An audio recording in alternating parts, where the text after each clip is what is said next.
Single and brokenhearted. Take one. Bex and Taylor in the morning. Bex and Taylor in the Morning. Well, good morning. Good morning, everybody. Are we going to do these in the morning? It's afternoon right now anyway. Actually, it's literally. It's 12:30, and that's what 12:30. happens when you are a college student. And That's you the morning don't know to time. us. So, the purpose we wanted to do with these videos or these podcasts, wherever you are listening or hear us, videocast, There we go. New word. we wanted to tell our stories of being single, And brokenhearted, we know, very depressing.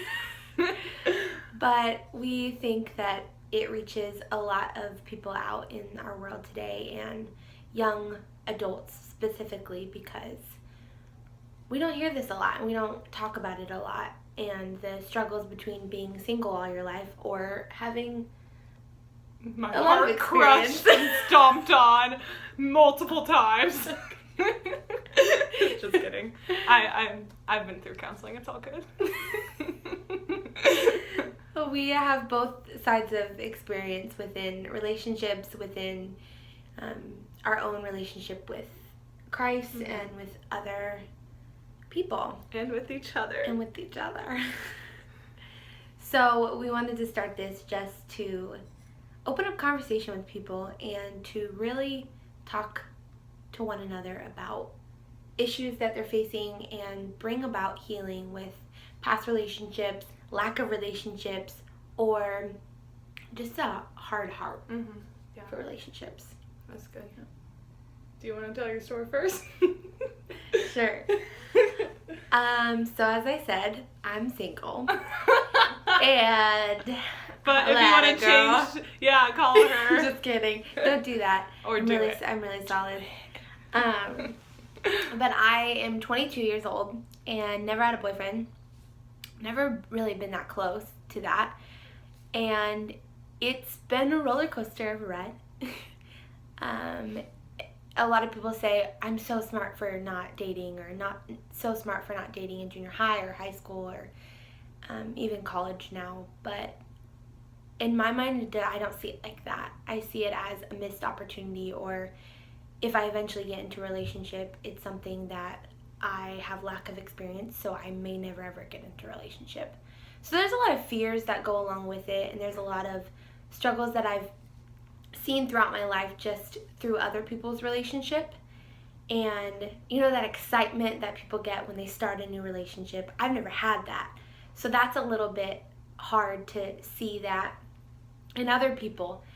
But what I've noticed is that I'm very good at learning from other people's experience. So it's nice within heartbreak or other people's relationships that I learn from, that I don't have to see my own heartbreak within it. But there is heartbreak with being single, just because you do see great relationships. And that's really what gets me, is great relationships. Yeah. And thinking, okay, I'm right with the Lord, I'm right with myself, I know who I am. Because a lot of people say, don't get into a relationship before you know who you are. That doesn't mean anything to me, because I know who I am. It's just rude. Being straight. Just kidding. But I think that really gets to me, because I think, well, I know who I am. I'm ready for a relationship. But is that other person ready? I don't know. And so that's been just a constant battle in my life. And throughout this video cast, or what we're doing, I'll tell more about my story throughout it. But that is currently where I'm at. And yeah. Yeah, it's good. She's single, but she's got me. Exactly. So I'm coming from a definitely different experience, but we've really bonded in both of our experiences together, just because I think although our stories are very different and our experiences of what we're going through are very different, we find a way to relate, and we find almost that we are struggling with the same thing, and that's our value, finding our value in other things, finding our identity in other things.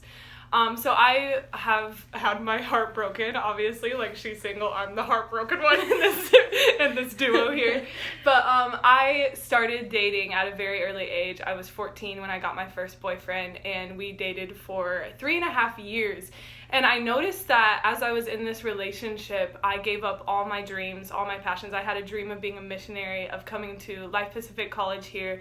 And I noticed as I was dating this guy, I just like gave all my dreams away just to be in a relationship with him. And I started putting my identity in him and who he was rather than holding on to who I was.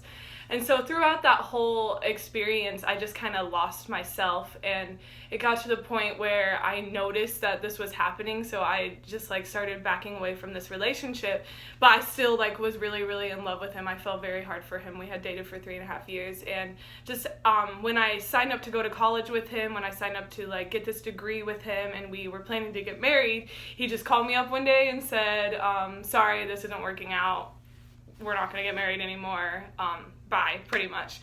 And at that moment, I just remember feeling at the lowest point, because now I hadn't just lost the love of my life. I had lost what I put my hopes in, what I put my identity in, what I put who I was in, and all of a sudden that was like completely stripped away. So not only was I heartbroken, I was at a loss of identity.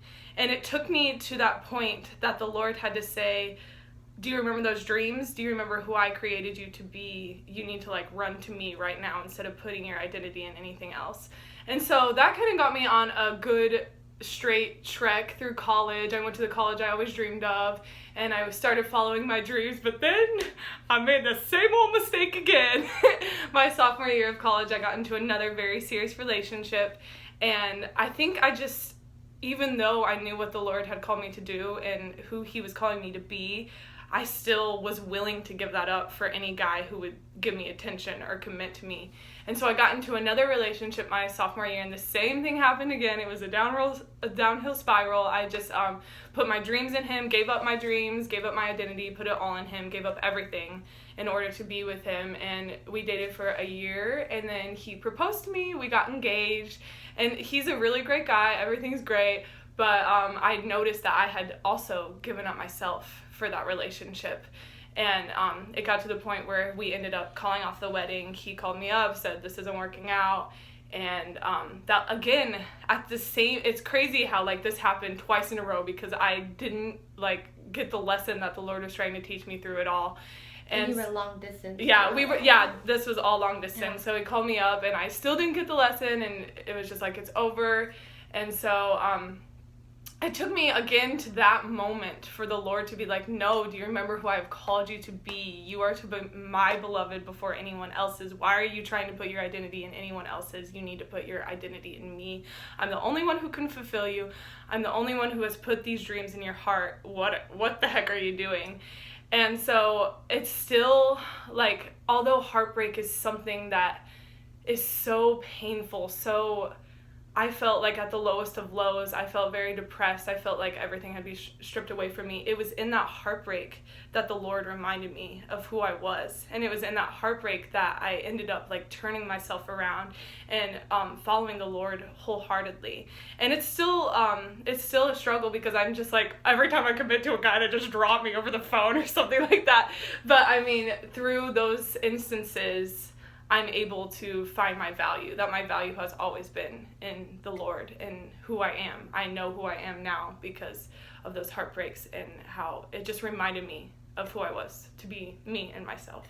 Mm-hmm. So although we're coming from very different experiences, you can see a similarity that we are together. And she was like there for me through my whole heartbreak, even though she was going through also being single and all of that also is heartbreak. She was going through that. She was there for me in those times, because we related on like finding our identity and who we are mainly. Mm-hmm. Yeah, that's good. We had a lot of what is it called? Heart to heart. Just with talking through, I guess, the failure to know where our love was coming from. Mm-hmm. Yeah. And I saw it as something that, when I get married or when I date, I'll finally feel that love that I've always wanted. Yeah. And you can speak with that too. Like, yeah, and I just, which was the same thing for me. I thought I put all my like hopes and dreams in marriage. I had this like huge idea of marriage, thinking that it would also complete me. But noticing after like all the heartbreak that I went through, I noticed like, oh my gosh, there's so much more than marriage. There's so much more than like being with someone. And that's not what completes us. That's not even happiness in a sense. Marriage isn't happiness. And so I think us coming together in that, we were able to have heart-to-heart moments. It was beautiful. She was really there for me during all that. A lot of crying. Yeah, a lot of crying. A lot of laughing through the crying. But I think also what Becca said is such a good point, is that marriage isn't the ultimate option, or isn't the go-to, the goal. Because we've noticed through our lives and through others' lives that it's a lot of talk. And people say, oh, once I get married this, once I get married this, once I get married, I can settle down and have a job. Or once I get married, I can then pursue what I want to do. Or it's always a compromise with, oh, my husband's going to do this, my wife's going to do this. But I think sometimes when we get into a relationship, maybe those dreams can come together. Yeah, and I also think we put marriage on such a like pedestal. Like, we almost fall in love with the idea of marriage than we ever fall in love with the person. And I think that's what happened to me is, I was like, oh my gosh, marriage, fantasy, here we are. I'm finally getting what I dreamed of since I was like a little girl. But we fall in love with the idea more than we do. Even with the Lord, I think we fall in love with the idea of marriage. Like, I was falling in love with marriage rather than even falling in love with the Lord, but I think falling in love with the Lord comes first in any instance. And so that idea of marriage is just something that we have fantasized, I feel like, our whole lives. Wherever you're coming from, it's just like a fantasy that every girl hopes for, or every guy hopes for. I think that's one thing with being single. All my single ladies or single men. All my single ladies. We always dream of this perfect relationship. Especially for me, not going through a relationship, I was like, oh, God's going to bless me with a great relationship because I'm obedient. I'm saying no to all these people that are coming to me, which doesn't happen. I don't get offers. But I looked at it as that when I'm like, oh, that's really prideful. That's not a way to look at it. Because marriage is a blessing, yes. And people in your lives are blessings.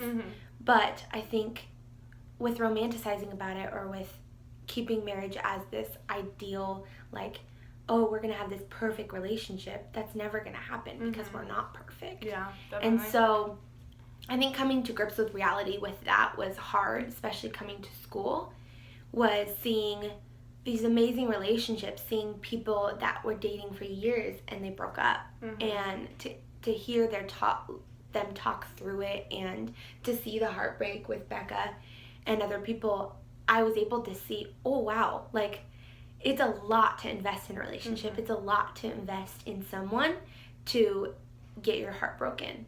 But it's a great thing at the same time because you're being vulnerable and you're being able to open up to someone. But it's definitely a gamble within relationships and stuff.